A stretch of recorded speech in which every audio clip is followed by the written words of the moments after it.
একদা বিশ্বনবী ৩ দিনের ক্ষুধা পেটে লইয়া হযরত ফাতেমা রাদিয়াল্লাহু তাআলা আনহার ঘরের মধ্যে আসলেন। নবীজি ফাতেমার ঘরে এসেই বুঝতে পারলেন যে ফাতেমার ঘরেও কোনো রান্না করা হয়নি। তখন বিশ্বনবী ফাতেমার দিকে তাকিয়ে মুচকি হেসে বললেন, মা, আমি এই দিক দিয়েই যাচ্ছিলাম, ভাবলাম তোমাকে একবার দেখে যাই। এই বলে নবীজি ফাতেমা রাদিয়াল্লাহু তাআলা আনহার ঘর থেকে বের হয়ে গেলেন। কিন্তু ফাতেমা রাদিয়াল্লাহু তাআলা আনহা ঠিকই বুঝতে পারলেন যে বিশ্বনবী ক্ষুধার্ত অবস্থায় তার ঘরের মধ্যে এসেছিলেন। অতঃপর ফাতেমা রাদিয়াল্লাহু তাআলা আনহা 2 রাকাত নামাজ পড়ে আল্লাহর দরবারে মোনাজাত করে বললেন, হে রব্বুল আলামিন, আমার বাবা আমার ঘরে ক্ষুধার্ত অবস্থায় এসেছিল, অথচ আমি তাকে কোনো খাবার দিতে পারিনি। হে রব্বুল আলামিন, তুমি আমাকে যত পারো কষ্ট দাও, কিন্তু আমার বাবাকে ক্ষুধার জন্য তুমি কোনো কষ্ট দিও না আল্লাহ। ফাতেমা রাদিয়াল্লাহু তাআলা আনহা দোয়া শেষ না করতেই ঘরের কোণে তাকিয়ে দেখলেন একটি খানকাই করে কে যেন খাবার দিয়ে গেল। তখন ফাতেমা রাদিয়াল্লাহু তাআলা আনহা খুশি মনে নবী করিম সাল্লাল্লাহু আলাইহি সাল্লামকে পুনরায় ডেকে ঘরের মধ্যে আনলেন। বিশ্বনবী ফাতেমার ঘরে আবার এসে এই খাবার দেখে ফাতেমাকে প্রশ্ন করলেন, মা, এই খাবার তুমি কোথায় থেকে এনেছো? তখন ফাতেমা রাদিয়াল্লাহু তাআলা আনহা নবীজিকে বললেন, আব্বাজান, হযরত ঈসা আলাইহিস সালামের মা হযরত মরিয়ম আলাইহিস সালামের জন্য আল্লাহ রব্বুল আলামিন যেখান থেকে খাবার পাঠাতেন আমার জন্যও সেখান থেকে পাঠিয়েছেন। তখন বিশ্বনবী বুঝতে পারলেন যে এই খাবার আল্লাহ রব্বুল আলামিন জান্নাত থেকে ফাতেমার জন্য পাঠিয়েছেন। তখন নবীজি সবাইকে নিয়ে পেট পুরে খাবার খেলেন। তারা সবাই খাবার খাওয়ার পরেও আরও অনেকগুলো খাবার অবশিষ্ট রয়ে গিয়েছে। তখন মা ফাতেমা রাদিয়াল্লাহু তাআলা আনহা বাকি খাবারগুলো পাড়াপড়শিকে ডেকে সবাইকে বিলিয়ে দিলেন। তারা এত সুস্বাদু খাবার খেয়ে ফাতেমা রাদিয়াল্লাহু তাআলা আনহার প্রশংসা করতে লাগলেন। সুবহানাল্লাহ। অনুরূপভাবে আরও একদিনের ঘটনা। একদিন ফাতেমা রাদিয়াল্লাহু তাআলা আনহা যাতাতে জব পিষতেছিলেন।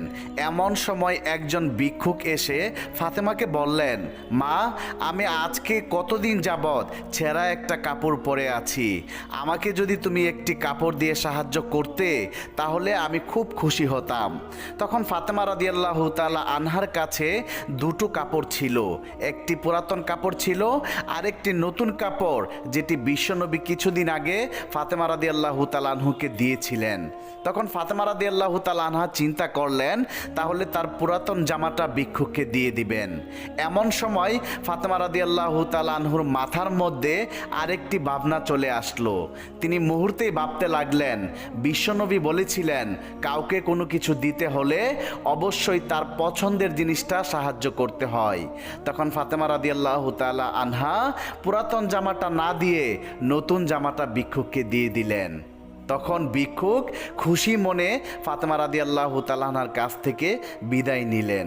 এর কিছুদিন পর আল্লাহ রব্বুল আলামিন জান্নাত থেকে হযরত জিবরাইল আলাইহিস সালামের মাধ্যমে হযরত ফাতেমা রাদিয়াল্লাহু তাআলা আনহাকে পুরস্কার স্বরূপ জান্নাতি পোশাক পাঠিয়েছিলেন।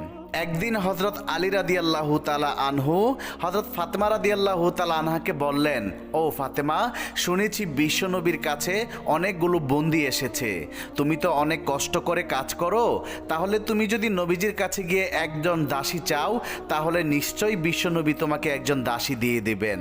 ফাতেমা রাদিয়াল্লাহু তাআলা আনহা এই কথা শুনে নবীজির দরবারে গিয়ে উপস্থিত হলেন। কিন্তু তিনি নবীজির দরবারে গেলেন ঠিকই, কিন্তু তার লজ্জার কারণে নবীজির কাছে দাসী চাইতে পারলেন না। ফলে তিনি পুনরায় ফিরে বাড়িতে চলে আসলেন। হযরত ফাতেমা রাদিয়াল্লাহু তাআলা আনহাকে এত দ্রুত চলে আসতে দেখে আলী রাদিয়াল্লাহু তাআলা আনহু বুঝতে পারলেন যে ফাতেমা তার লজ্জার কারণে নবীজির কাছে দাসীর কথা বলতে পারেনি।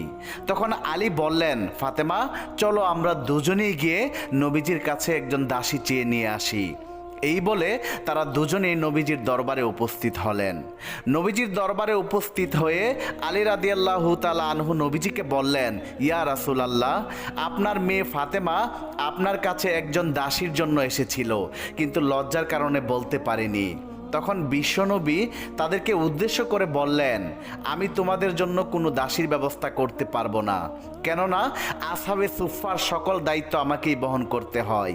যারা নিজেদের ঘরবাড়ি আত্মীয় স্বজন ছেড়ে একমাত্র আল্লাহর নামে জীবনকে বিসর্জন দিয়েছেন, আমি কি করে তাদের কথা ভুলে যাব।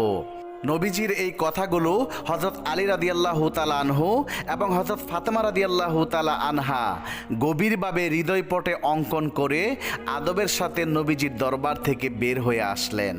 তার পরের দিন বিশ্বনবী হযরত ফাতেমা রাদিয়াল্লাহু তাআলা আনহার বাড়িতে আসলেন।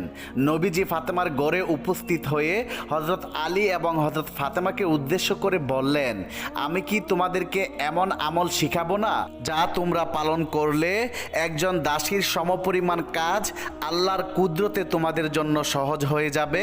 তখন হযরত আলী এবং ফাতেমা রাদিয়াল্লাহু তাআলা আনহা নবীজিকে বললেন, হ্যাঁ ইয়া রাসূলুল্লাহ, অবশ্যই আমরা সেই আমল করতে চাই। তখন বিশ্বনবী তাদেরকে বললেন, তোমরা প্রতিদিন 5 ওয়াক্ত নামাজের পর 33 বার সুবহানাল্লাহ, 33 বার আলহামদুলিল্লাহ এবং 34 বার আল্লাহু আকবার পাঠ করবে। বিশ্বনবী এই আমলগুলো তাদেরকে শিখিয়ে এখান থেকে বিদায় হয়ে আসলেন। এর কিছুদিন পর হযরত আলী রাদিয়াল্লাহু তাআলা আনহু কিছু সাহাবীদের সাথে গিয়ে বললেন, আমি আল্লাহর কসম খেয়ে বলছি, বিশ্বনবী যেদিন থেকে আমাদেরকে আমলটা করার জন্য বলে গিয়েছিল সেদিন থেকে আমরা আমলটা করে আসছি এবং সেদিন থেকেই আমাদের সমস্ত কষ্টগুলো এবং অভাবগুলো লাঘব হয়ে গিয়েছে। একদা ঈদের দিন সকালে কিছু ছোট্ট ছেলেরা এসে হযরত হাসান এবং হুসাইন রাদিয়াল্লাহু তাআলা আনহুকে বলতে লাগলো, আজকে তো ঈদের দিন, আমরা নতুন জামা পরে এসেছি, তোমরা তো দেখি পুরান জামাই পরে আছো, তোমাদের নতুন জামা কোথায়? এই কথা শুনে হযরত হাসান এবং হুসাইন রাদিয়াল্লাহু তাআলা আনহু দৌড়ে ঘরের মধ্যে গিয়ে মা ফাতেমাকে বলতে লাগলেন, মা, পাড়ার সমস্ত ছেলেরা নতুন জামা পরেছে, আমাদের নতুন জামা কোথায়? তখন হযরত ফাতেমা রাদিয়াল্লাহু তাআলা আনহা চিন্তিত হয়ে গেলেন। হাসান এবং হুসাইন রাদিয়াল্লাহু তাআলা আনহু বারবার একই কথা বলার কারণে ফাতেমা রাদিয়াল্লাহু তাআলা আনহা একটা সময় তাদেরকে সান্ত্বনা দিতে গিয়ে বললেন, বাবারা, তোমরা গোসল করে এসো, তোমাদের নতুন জামা দর্জির দোকানে দিয়ে এসেছি, কিছুক্ষণ পর দর্জি দিয়ে যাবে, তোমরা গোসল করে এসো। মায়ের মুখে এমন কথা শুনে দুই ভাই খুশিতে গোসল করতে গেলেন। এদিকে মা ফাতেমা চিন্তিত হয়ে কান্না করতে লাগলেন।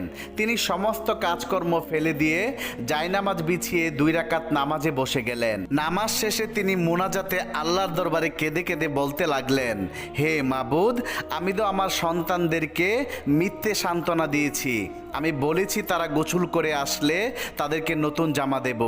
মাবুদ গো, এখন যদি তারা গোসল করে এসে নতুন জামা না পায় তাহলে তারা বলবে নবীর মেয়ে হয়ে আমি মিথ্যে কথা বলেছি। তুমি বলে দাও আল্লাহ, আমি এখন কি করব? হযরত ফাতেমা রাদিয়াল্লাহু তাআলা আনহা এইসব বলে যখন আল্লাহর দরবারে ফরিয়াদ করতেছিল, এমন সময় তিনি দেখতে পেলেন হযরত হাসান এবং হুসাইন রাদিয়াল্লাহু তাআলা আনহু 2টি প্যাকেট হাতে নিয়ে খুশি মনে ঘরের মধ্যে ঢুকলেন। তখন ফাতেমা রাদিয়াল্লাহু তাআলা আনহা হাসান এবং হুসাইনকে জিজ্ঞেস করলেন, বাবারা, তোমাদের হাতে এইগুলা কিসের প্যাকেট? তখন এক ভাই জবাব দিল, মা, আমরা গোসল শেষ করে যখন বাড়ির দিকে রওনা করছিলাম তখন একজন লোক এসে আমাদের হাতে 2টা প্যাকেট দিয়ে বলল, আমি দর্জির দোকান থেকে এসেছি, এই নাও তোমাদের নতুন জামা।